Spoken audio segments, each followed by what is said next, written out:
My name is Ryan McFarland. I am the moderator for today's panel. I'm the co-founder and CEO of Where's Hemp. Where's Hemp has been in the business since roughly 2018. We're a publisher of market data in the space, and we saw a unique ability when we entered the CBD market, just because all the big tech companies that typically you would market with, Google, Facebook, Instagram, YouTube, et cetera, have made it very, very difficult to market your business, get your product or service to market. And so what we did is go out and essentially aggregate a lot of data, from public record data to new licensee data. We own the largest LinkedIn group now at this point with 25,000 members in that. That's the CBD and Cannabis Professional Business Network. And we've developed a really unique way to market to these types of people. And so that's essentially what we do, is we help brands get their product or service in front of their target audience. And then we've also developed a unique way to facilitate deal flow. So to work with manufacturers, distributors, brands that are looking to get their product and service in front of somebody else in our network or in our database. And that's essentially what we did. We just actually closed a pretty large tolling deal, probably one of the larger tolling deals for this year, of 2.5 million pounds that's going to get processed here over the next 5 months or so of biomass on a split. And so that was a pretty great deal that we just wrapped up. So we're pretty proud of that. But what I'd like to go through is go through and introduce all the panelists. You guys can introduce yourself, please. Introduce your company, what you guys do. Take a minute or two, and then we'll dive into it. So Liz, do you want to start? Sure. My name is Liz Geiselman, and I am with Rocky Mountain Reagents, and 710 Spirits Extraction Products is our cannabis-facing line. I'm from Denver, Colorado. Our company does all of the chemistry around extraction and analytical testing, so we have a lot of experience in that space. I also serve on the board of directors for the National Cannabis Industry Association, as well as a stakeholder in CHAMP, which was the Colorado Hemp Advancement Management Plan, where I talked about nomenclature. So this is kind of in my wheelhouse. And also product safety. I serve on the product safety subcommittee, as well as lobbying in DC and at states around policy, where I've been in politics for about 12 years with the introduction of medical marijuana in Colorado and then recreational. So. Excellent. Thank you. Wow. Did it. That is a resume. Thanks, if I've heard one. Get it out. Good morning. Debbie, go ahead. Good morning. My name is Debbie Smith-Torrance. The name of my brand is Auspicious Wellness. Has a lot of moving parts. Is very unique, not like any other brand. I am certified with the federal government in CBD. I am certified with the state, the city as an MBE and a WBE. I work with hospitals in integrative health, complementary and alternative medicine. I'm a life and a health coach. I coach people all over the world, and we work with plant-based wellness. We work within the natural wellness industry of plant-based molecules, cannabinoid molecules, blending them with natural extracts, getting custom formulations made based on micronutrients and things of that nature, because CBD is really the way to go. When hospitals start integrating, businesses should integrate. You should not be left out. You should not sit on the sideline. You should not be trying to make a decision, because the wellness industry is one of the biggest industries in the worldwide. And so people just don't want to take medication and end up with free radicals throughout their bodies, toxins, and you become toxic. And so then you have side effects. You don't know how to get rid of the heavy metals that are in your body. Well, CBD is the opposite. And so it's such a new industry that I find myself being summoned by judges, senators to come and panel, legislative caucuses to come and panel, sitting down with actual magistrate judges on teaching them how to remove methadone for addiction and incorporate CBD. And this is all over the country that I am advocating, working, selling my brand, created a podcast so that I could get it out to people about wellness, micronutrients, the nutrients that your body needs, deficiencies, things of that nature, because you can almost turn your body around. I'm living proof. I have, for whatever reason, I have 6 cancer patients I'm working with. One of them shrunk his tumors. They sent him home and told him that they sent him home to die. He sent for me. I sat down with him. I looked at what he was eating, what he was doing. I asked him, do you want to live? And he told me he did. I said, do you want to fight? He said he did. They removed his prostate, his colon, and his urinary tract. The doctors told him they couldn't do anything but keep him comfortable. With CBD, we shrunk those tumors. And then I integrated with his surgeon, and I also integrated with his oncologist. They called me after it was over and said to me, we got the cancer. We had one chance to get this tumor, but to be able to give someone and reach out to people like this without gimmick and following the science and understanding the science is where CBD is going. That's the exactly science. right. Absolutely. Thank you for that. That's it. Rebecca, please. My name is Rebecca Zirkle. I'm the owner and founder of Cultivate Hope Chemovar, which is a local CBD company. I source all of my raw materials and do everything from seed to shelf locally here, whether it be in Indianapolis, Fort Wayne, or anywhere in between. So I like to keep everything local. And with my products, I rebuild full plant profiles, incorporating full cannabinoid profiles as well as terpene profiles to rebuild those medical marijuana profiles with a 0.3% THC or less, or 0% THC for everybody to receive those benefits. So that's what I specialize in. Amazing. Thank you. Thank you. Ricky, please. Hello, everybody. My name is Rick Chandler. Most people know me as Ricochet. I have been an advocate in Indiana for law reform around marijuana for decades now. And in 2016, I started learning about hemp-derived cannabinoids and had shattered my pelvic bone and was paralyzed for several months from the waist down and on opioids indefinitely. And I used to think that, I'm getting all the CBD you can with my marijuana, but hemp-derived CBD is a lot different. And I opened up my education on there, was able to leave opioids behind. I'm a founder of NWICC, which is the Northwest Indiana Cannabis Coalition. I opened a shop selling CBD in 2017 before it was legal yet, and rallied with the state down here to get it legalized so we could do that. And we also work with people that have Parkinson's disease, veterans who are very important to us, and people with mental illnesses. And like she had said about the cannabinoids, there's so many different cannabinoids in the plant, and different combinations of different potencies can get different results, and it's a very intriguing field. It's wonderful to learn and keep learning, and the people are great, as you can see here. So we're excited to be here, and thank you guys for being here with us. Awesome. Round of applause. So speaking of hemp-derived cannabinoids versus cannabis-derived cannabinoids, I'll point that question back to you. Obviously, you've done both. You've experienced injuries yourself. Talk to us about, kind of the pros and cons. Well, the different makeup of the different plants is going to have, some of them have the same cannabinoids, but in different amounts and different percentages and throughout the plant. And so if you get something that's from cannabis, you can get certain benefits. You can get a lot of benefits for appetite and things that deal with cancer and some of your mental state things. And in hemp, you're going to have stuff that deals more with the inflammation and pain. The higher the concentration of CBD is typically in the hemp plants, and you're going to get more THC in marijuana plants. So you get more psychoactive from marijuana and less from CBD. So if you can find the right blend for each individual person, like these ladies were saying, you can bring your body's balance, homeostasis, and do wonders. Yeah. And it's not just CBD now. Obviously, there's many cannabinoids in both plants, but you have anybody working with CBN or CBG, CBC. Anybody want to discuss any kind of the other blends or other cannabinoids that are coming from the hemp plant that you can extract out? There are over 100 and something different cannabinoids. There's like 120 something, but then in France they did a study and there's even more cannabinoids. And so the reason in there CBG, CBA, CBDA, THC is a cannabinoid, just like CBD is a cannabinoid. So some people just don't understand that there's a difference. They think, okay, this is THC.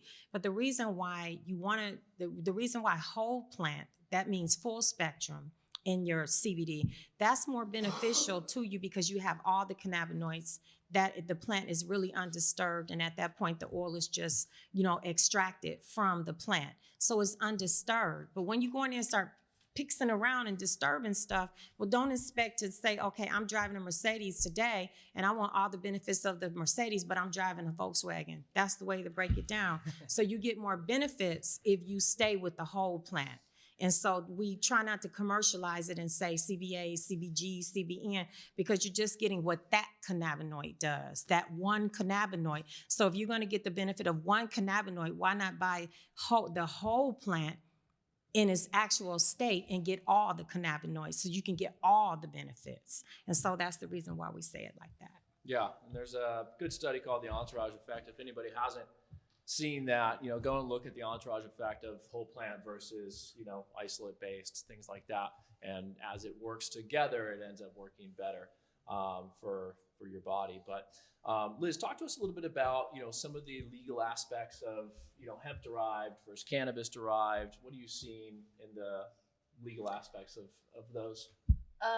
Well, from a CBD's perspective, there's not a whole lot of differences from that. Whether you're in a legal state or an illegal state is what really is. And it's controversial, but I prefer the word marijuana and hemp since cannabis is the genus of both plants. So marijuana derived CBD, you're not going to get as much CBD from a marijuana plant because most of them have been bred to have higher values of THC. Where now I'm seeing hemp products coming out of, especially out of Oregon and Washington, where the flower and the bud on a hemp plant is almost as large because now they're breeding them for a high THC. Mm-hmm. And I also think that one of the things that's going to be an interesting thing, and the thing that we saw in Colorado when Amendment 64 passed for recreational marijuana, it passed by 64% of the vote. Now, because we had an older generation of consumers that weren't really using or haven't used since the 70s, but now they're using it for Parkinson's, pain relief, arthritis, those types of things. They start with a heavy CBD, but then they microdose THC, and it's the microdosing THC that has been the thing that has really driven us to have a higher acceptance rate of medical marijuana and recreational marijuana in Colorado. And I think that's going to be the real trend, is microdosing THC for pain and anxiety and those types of things with a high CBD count. Yeah. If I may, as Liz is from Colorado, where you have full everything. Here in Indiana, as a maker, as from a legal aspect, as far as CBD from hemp versus CBD from marijuana, I can make you a hemp product out of CBD from hemp, but I cannot legally make you a hemp product with CBD from marijuana. That's correct. So Right. those are, some of the crazy kind of legal aspects that us here have to.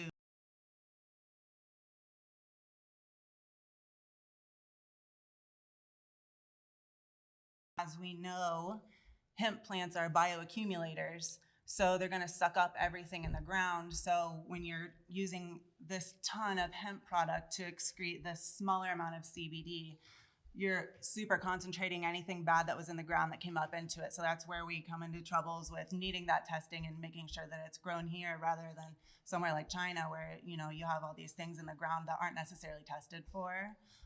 But I just wanted to add that in for absolutely. Yeah, Indiana. and from Colorado, CBD derived from marijuana does have to be sold in a dispensary. Yeah, it's different licensing, all states for that Yeah. matter. So hemp derived versus marijuana derived is going to be different licensing across the board. Do you want to add to that? Yeah, one of the unique things about what she's talking about with the legalities of it, if anybody from Indiana is considering getting into this industry, if you were to try to go to Illinois or Colorado, where the laws are way more advanced, you're going to be such a small fish in a really big pond. In Indiana, we're just now getting licenses to grow industrial hemp, process, transport, all the things you can do with industrial hemp. So we're breaking the ground here in Indiana, and it looks like the people that are in this industry early now, in hopefully within 2 years, when we have better laws about marijuana, it'll be those people pushing forward for that industry here in Indiana. So with green zones, which is areas that would be good for growing hemp or marijuana, there's a lot of opportunities to be had in Indiana, whether it's an investor or whether you're somebody like one of us that has a passion for this industry in particular. So you guys are here for the right thing, and this is going to be a good thing for Indiana. I think it's going to help the economy. And if we can start getting some tax dollars to make the state like that money, then maybe we'll be able to push these laws forward. Absolutely. Good thing for the United States and the world for that matter. That's a fact. 100%. Yes. I am gonna tell you. I know for a fact in Indiana, in Indiana legislatively, there are a lot of new moving parts for CBD. There's one branch of the federal government that has classified CBD as a supplement. You got to find it. You got to be on the inside to get it, but it is classified as a supplement now. Okay, that's one branch of the government. The other branch has to catch up. Okay, so I can tell you that. So when that starts to happen, that is classified as a supplement, that means there's a lot more money around it, and that means pharma can't just have it. We were in a fight with pharma because pharma wanted to have it classified as pharmaceutical, but they do have Epilex, and then some other countries have other things, but those are much higher doses, and they're much more they're much higher doses, and there's more side effects. But where we are, there's less side effects because you can't, when you take the CBD, you're not dependent upon it. There's no addiction in CBD. So these are things for you to know. I'm telling you, if you're gonna get in. It's coming. I've seen it. As a government contractor, I have personally seen it. If you're gonna get in, get in.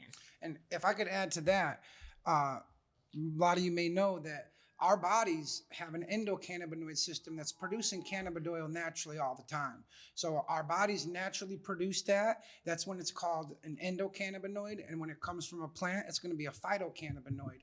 And if you have the 128 or so different compounds of the plant in a jar, if you could picture like a jar of gumballs, and there's 128 different colored gumballs, and there's only one white gumball, but there's 35 red ones and 10 yellow ones. Those would represent the different cannabinoids. And the ways you grow the plants and treat the plants and breed the plants, you can make more red or more blue or more green. And that's where you're talking about CBN, CBG, CBD, and the THC, the one that's most psychoactive, is still illegal in Indiana.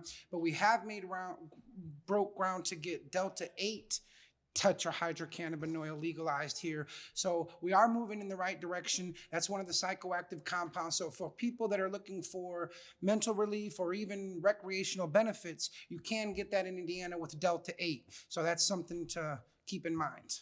And just to talk, about hemp derived versus cannabis derived, right? So obviously with cannabis derived plants, you have to have special licensing for that. Talking about the Delta 8, I think we'll touch on Delta 8, Delta 9, Delta 10 here in a minute.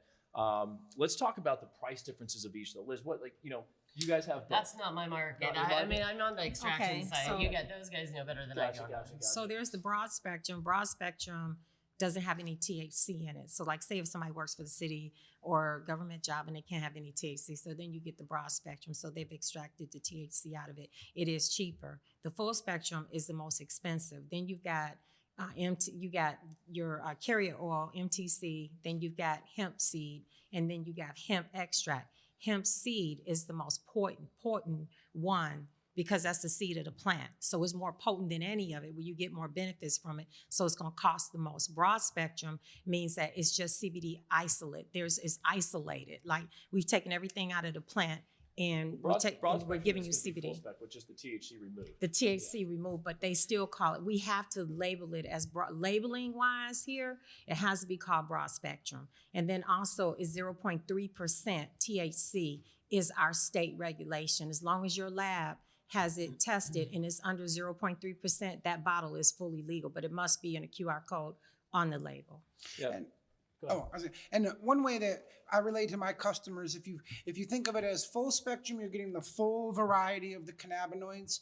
A broad spectrum could be any combination of that number. If you've got more than one compound there, one compound would be an isolate. Any number from 1 to 27 would be a broad spectrum, and then one with everything in it would be your full spectrum. So that's kind of an easy way to understand it, but it is a lot more complicated than that. And Liz, why don't you take the audience through kind of what is the process? You're on the extraction side, right? So you have the plant gets extracted to crude, then it goes to full spec, then broad spec, then isolate. Can you take them through kind of the process of what that looks like and how to get to the various compounds and extracts? Yeah, I mean, I'm sure most of you know how to go from a plant to an oil. Maybe. So there's like 3 different kinds of extraction methods. You can do pure pressure, where you're going to get that real broad spectrum, full spectrum product, because you're just pressing the plant and getting the oil. So it's probably going to be the purest form, because you're not chemically using anything or doing any kind of distillation heat. You're just using pressure for that. We specialize in solvent extraction or C7 hydrocarbon extraction. So that would be a liquid extraction process where you go through distillation, and then there is butane. The difference is there with an ethanol or especially ethanol extraction is you're going to get a lot of the chlorophyll. So your crude oil is going to look ugly, very ugly, like black tar. Some of the C7 hydrocarbons aren't going to pull that chlorophyll. So you're going to want that's going to be a cleaner looking product at the end. Once you get it to that level, you're going to pull off your ethanol or your solvent. You'll take it through winterization, which basically means you sub-zero freeze it. You pull off all of your fatty materials, your fibers, all of the plant material, the particulate. You pull that out, and then from there you can pull it to a distillate, which that's going to have a lot of cleanup chemistry in it. So if you're trying to do THC remediation or remediation of pesticides or any of that type of stuff, you can take it through cleanup in that process. And then at the end, you've got an oil that can go into, a cartridge or a tincture. From there, then you can dehydrate it to a point where you can use it as butter, shatter, dabs, all of that type of stuff, or you can take it through additional chemical processing where you isolate each one of those products, CBD, CBG, THC. There's just a couple pieces I want to mention here. When we say THC free, we have to be very careful of that, because it is only below the detectable limits of the machine that it's testing. So if you use a lot of a product that's considered, broad spectrum, you may test positive for THC because it's under the detectable limits. But some of these pass-fail tests are just, yes, you are positive, or no, you are not positive. So it is something to be very, very cautious of when you're talking about THC free. I think it's probably better to label something like a non-detectable THC so that people don't have that distinction is made. The other thing that I wanted to just touch on, something that Debbie talked about pharmaceutical and why investment in this space is profitable and a good thing. When pharmaceutical companies submit their pharmaceuticals, it has to be a very specific chemical formulation. The problem with trying to make a full spectrum or broad spectrum a pharmaceutical product is that they have a lot of different mixtures of chemical combinations, and so it's almost impossible for them to make it a pharmaceutical only product. CBD isolate, all the isolates they can, but not the full spectrum or the full plant. So I don't think there's any concern that this industry is going to be taken over by big pharma. I think we're still going to have that nutraceutical and supplement industry that's going to be here for a long time. Yeah, I would agree with you. And, on the pharmaceutical side, you have the API certifications and designations. Does anybody want to talk about the licensures and the differences of like what an API is if someone's working with a pharmaceutical company or supplying that, or, looking to go that route versus just, CGMP or, SQF level 3 or, any of the different certifications from API, like what's the difference? And well, so if I was looking, and if I was in Indiana and I was going to start a business here, I would look at a couple of things that Colorado did really well. When we passed medical marijuana, a lot of people don't realize this, but we had a 264-page document that kind of went with that. We had addressed industrial hemp in that, who the licensees were, how we were going to manufacture it, what solvents you could do to manufacture on the hemp side as well as the marijuana side. So that was a very well-rounded document that Oregon then picked up and put right into place as well. The CHAMP initiative, Colorado Hemp Advancement Management Plan. The reason we did that, it was 500 stakeholders, and we went through the University of Colorado. And the reason why we did that is because we wanted to see what USDA is doing, what FDA says, what food manufacturers say, what pharmaceutical manufacturers say, trying to figure out how when this thing legalizes, where are everything going to fall. So we try to get it as close as possible. So we tried to put in SOPs for what your testing is going to look like, what GMP is going to look like, what kind of machinery certifications you had to have. So that's probably going to be as close as anything that you're going to see when it comes to something that comes out of the European Union or out of the federal government. There's a lot of organizations looking at this. But I would definitely make sure you're hitting that GMP and having an ISO certified lab, and make sure you get your C of A's. But I know right now ASTM, which is I had to write it down because I keep forgetting, American Society for Testing and Materials, they are going through this, and they are doing all of the nomenclature definitions. They are going through all the SOPs on what you can test, what machinery, what your process is. We don't expect there to be definitive answers for a few years. Which is why I think that I would kind of mirror off of those two programs. Excellent. Not that Colorado, that CHAMP initiative, it took us 4 years to do that. If I could add to what she was saying about how hard it is to get a consistent product from different plants, especially for consumers and people that are looking to get benefits from CBD oils, there's up to 70% of the products on the market are not accurately represented by their labels. So it's really important to know that you trust your source and have a company that's been third-party tested and know what you're getting. Because if you get a bottle of hemp extract and it's 1,000 milligrams and it says 1,000 milligrams CBD, it's very misleading. People think there's 1,000 milligrams of CBD in there when there's really 1,000 milligrams of hemp extract that contains a portion of CBD. So you want to make sure you get a label that accurately represents the product from a trusted source. Absolutely. What I want to do is transition a little bit from, we've been talking about hemp-derived cannabinoids to marijuana-derived. D8, obviously, a hot topic right now, but also a very controversial topic, right? So, what's going to happen with the D8, D10 markets versus the D9 markets? D9 is, primarily derived from marijuana-based genetics, whereas, D8 you can actually isolate and convert over from a hemp-derived genetics. What's going to happen? Who knows? The DEA has already released some preliminary information on it. But, D8 being a hot topic, what have you guys seen as far as the market? Obviously, it's, in my opinion, it's really kind of kept the CBD market, pumping for the time being.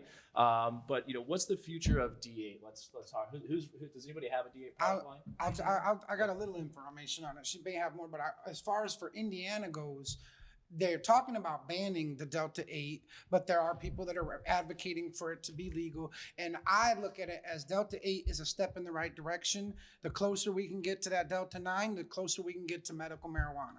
So I'll let her take over because I think she's a little more Talk to us about your product line, Rebecca. So I do make a Delta 8 product, and I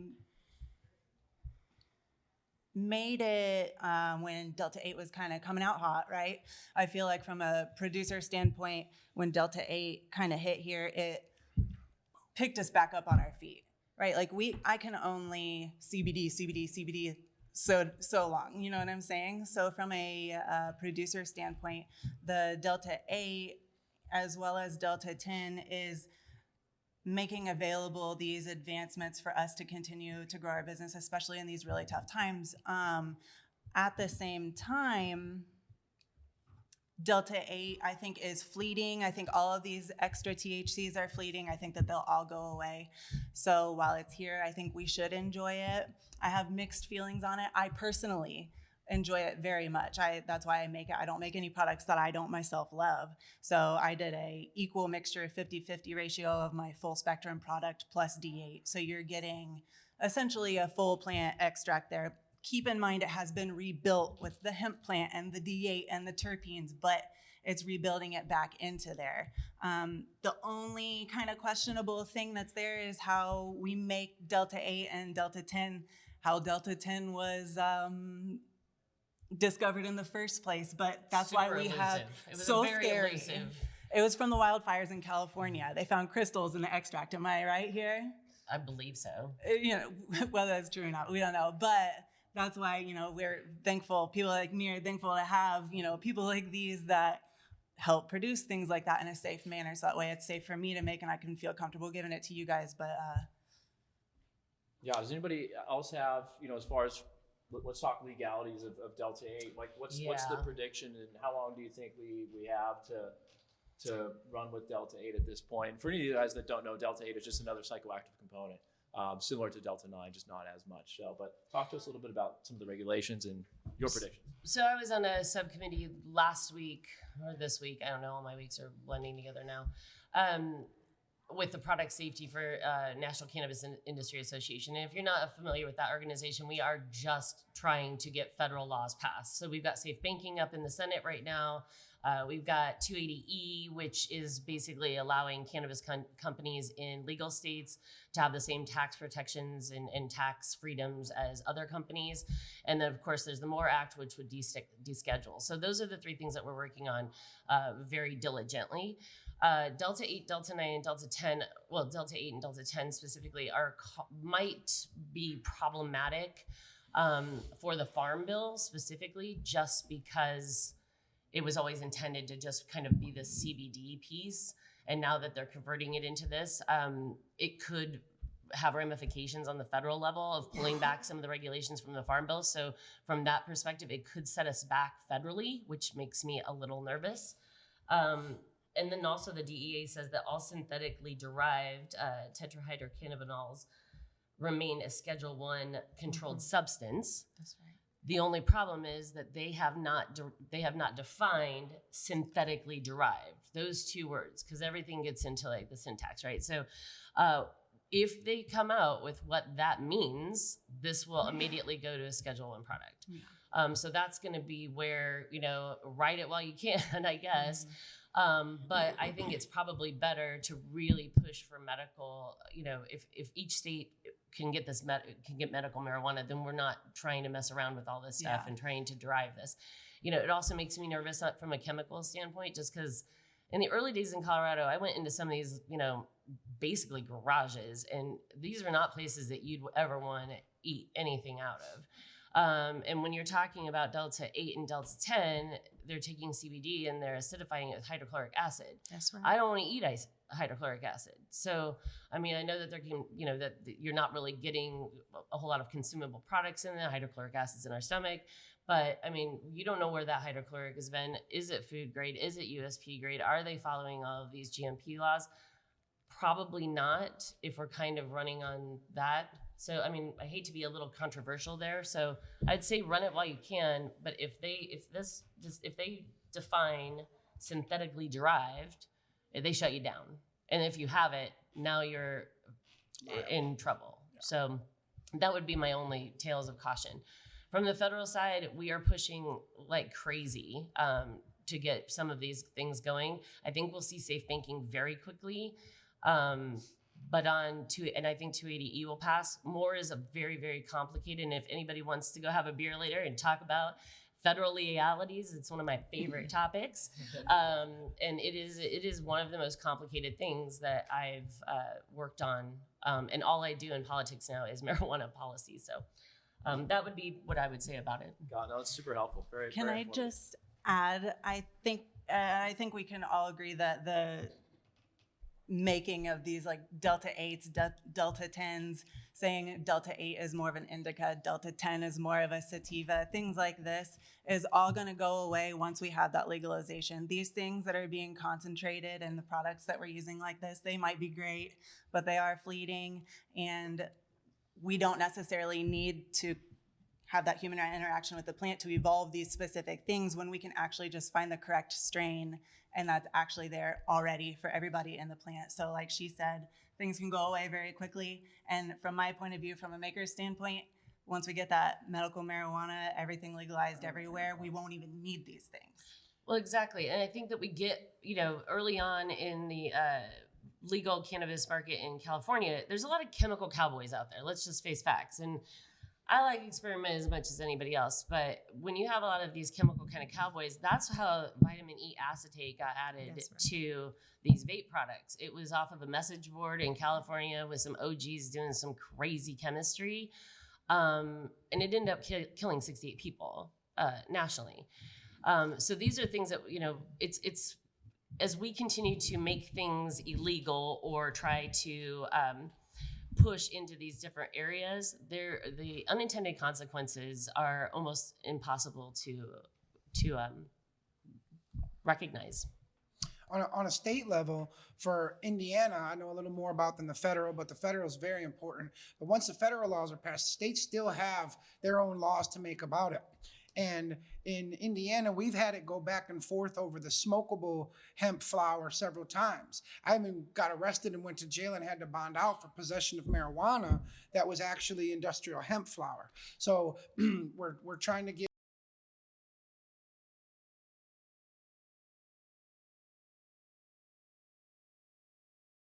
vitamin E in it and help bring this industry here in a safe way, so we follow the regulations and produce safe products. But it's just so important that you know what you're getting. Trust your source and research whatever you're going to try. Or if you're going to get into business, make sure you're doing business with reputable people that aren't going to be chemical cowboys and just out to make a dollar. There's a lot of ways you can buy cheap CBD and sell it for a lot, but that doesn't make it a quality product. Yep. So be 100%. Mindful. We have a question here in the back. I wanted to add in regards to Indiana legislation regarding isomers of THC.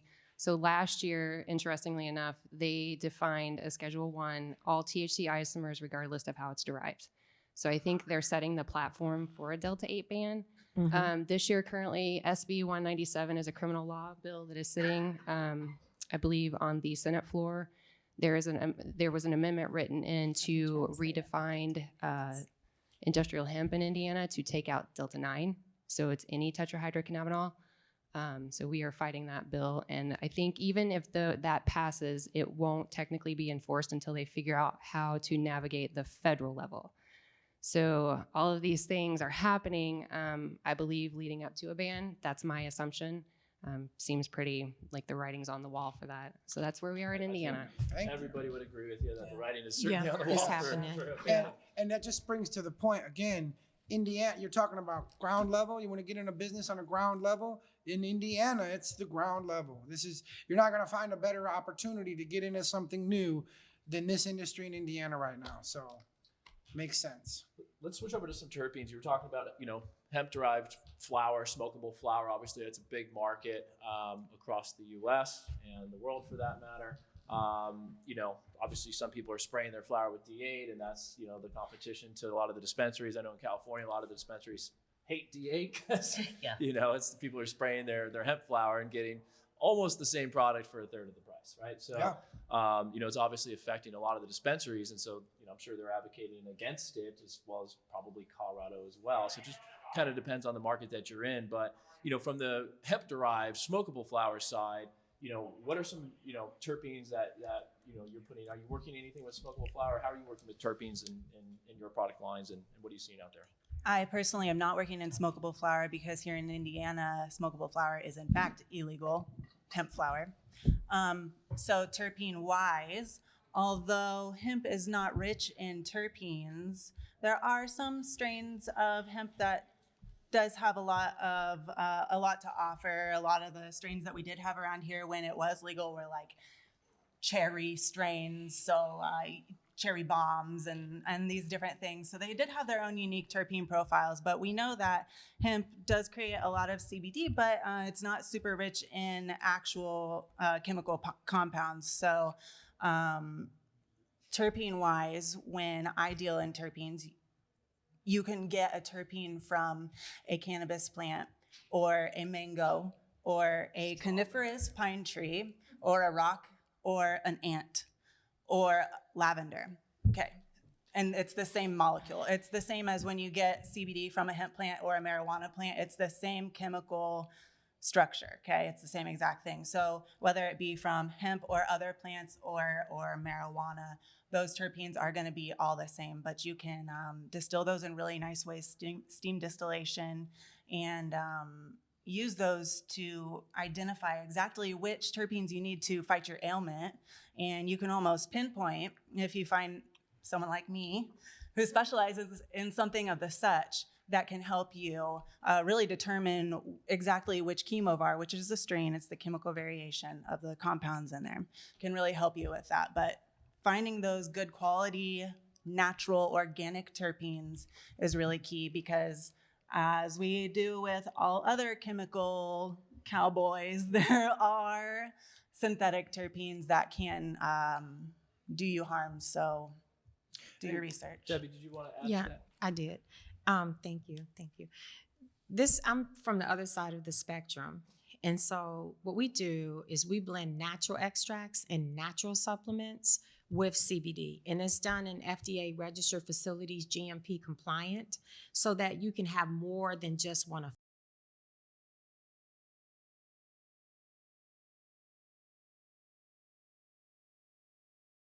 Instead of like how they say these chemical you don't really know who a chemical cowboy is because their stuff is not tested. So if you're going to buy something that's third-party lab tested, COA, right there on the label. Take your phone, pick it up, scan it. You go somewhere, they don't have a QR code. You don't know what you're getting. You don't know what you're getting when you're going and getting hemp flower. You don't know how it was processed. You don't know how the Delta 8 was processed. You weren't there. You don't know the chemical. To me, we're playing with danger. We're playing with people's lives. We're playing with our children's lives, getting them addicted again. We're having this vaping scenario going all over again, rightfully so. We should be afraid. And I look at the medicinal side of the CBD industry, all this other stuff. I just don't believe in it. And I believe that we are treading a dangerous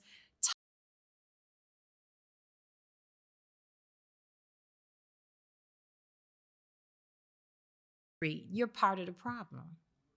Go to a company that's reputable, QR code, third-party lab tested, on the labels. You don't have to worry. The company's been vetted. They put the money in where it's supposed to go on lab testing so it can be safely on the streets. And that's my take. That's it. I would agree with you 100%. Can I jump in on that just really quick? The other thing that, this is where I would like to see us do more experimentation is or not experimentation, but do a lot more research is in the terpenes, especially cannabis derived either by hemp or marijuana. But also flavonoids, which is something we haven't talked about at all, which is another component to this. So even though the terpenes might have those effects like, help with anxiety or stress relief or relaxation, cannaflavin is 80 times more effective than aspirin, proven. Mm-hmm. So these are when you're looking at your mix and what your flower has in it, flavonoids need to be part of that.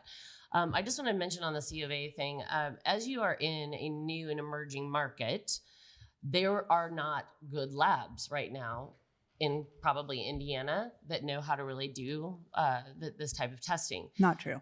Okay, is good. Well, I'm glad that there are. But I will tell you that what we saw in Colorado is we had a couple of labs that were very, very well respected.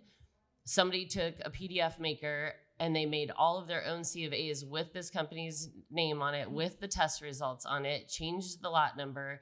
And we saw so much falsification of C of A's early on because the labs were so busy or they just didn't care about getting their product tested. So really know who that lab is and make sure that that's being done because that it took about 3 years before we started to see that kind of dissipate. Yeah, and all the labs have a phone number and a lot number, and you can call them and verify if that is a real COA or not. So, definitely do that. We're kind of wrapping up on time here, though. Is there any questions in the audience that we can answer?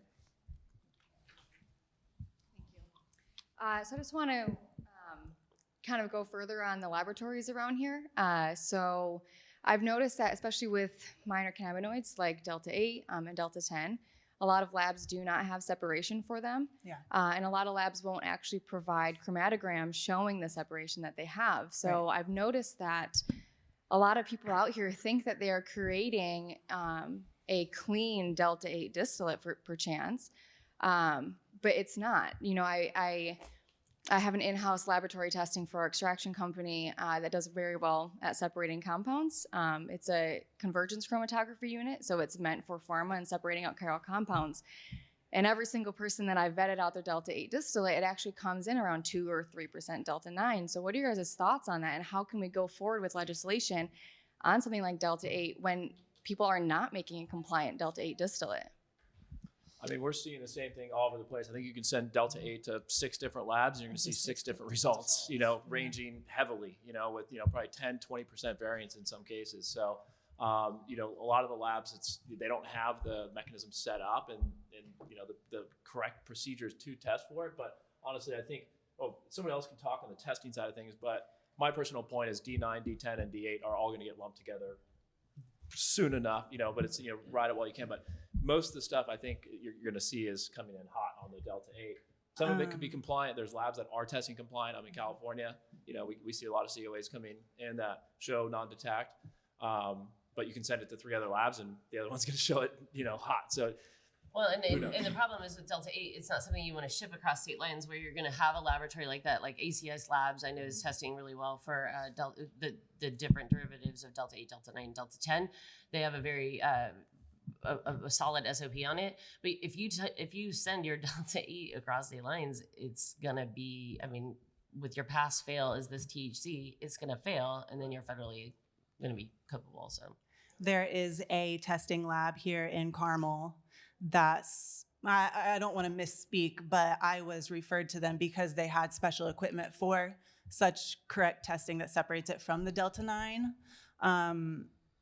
That being said, I had multiple tests done on the same raw material in the same place.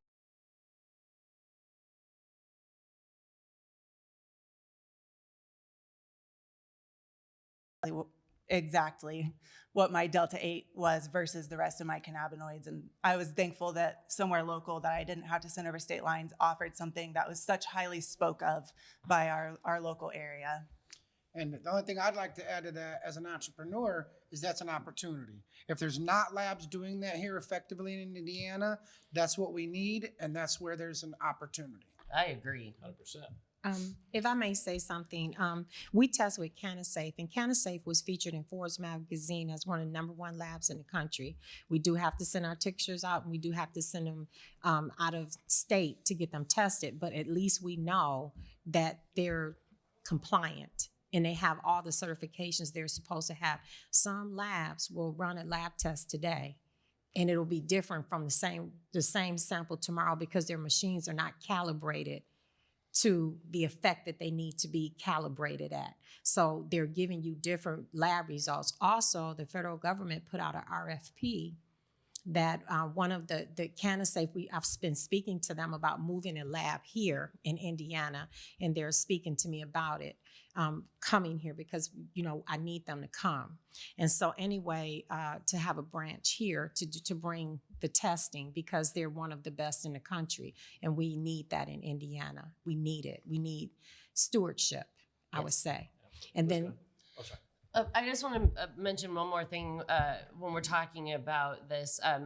One of the things that we saw early on also was all of these machines run off of a standard, right? So you have a THC standard, you have a THC Delta 9 standard. It took us a long time to get a really solid THC 9 standard or a Delta 9 standard out there.